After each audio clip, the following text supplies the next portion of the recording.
ഹിരൺദാസ് മുരളി എന്ന പ്രിയപ്പെട്ട എൻ്റെ സുഹൃത്ത് അനുജൻ വേടനാണ്. കടലമ്മ കരഞ്ഞല്ലേ പെറ്റത്, കണ്ണീരെല്ലാം അവളല്ലേ കട്ടത്, കടലല്ല കരയല്ലേ കരയല്ല കടലല്ലേ കട്ടത്, കടലിൻ്റെ മക്കളാ കടലിൻ്റെ. നിങ്ങൾ കേട്ടിട്ടുണ്ടോ?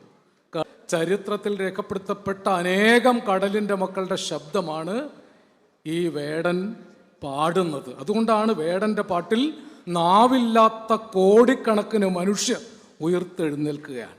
ഈ കാലം കണ്ട ആധുനിക നവോത്ഥാനത്തിൻ്റെ നായക സ്ഥാനത്തേക്ക് ഈ ചെറുപ്പക്കാരനെ എടുത്തുയർത്താൻ അഭിമാനം തോന്നുകയാണ്. കാരണം നാവില്ലാത്തവരുടെ ശബ്ദമാണ് ഈ കുട്ടി പറയുന്നത്. അവൻ പറഞ്ഞു, ഞാൻ തെരുവിൻ്റെ മോനാണ്.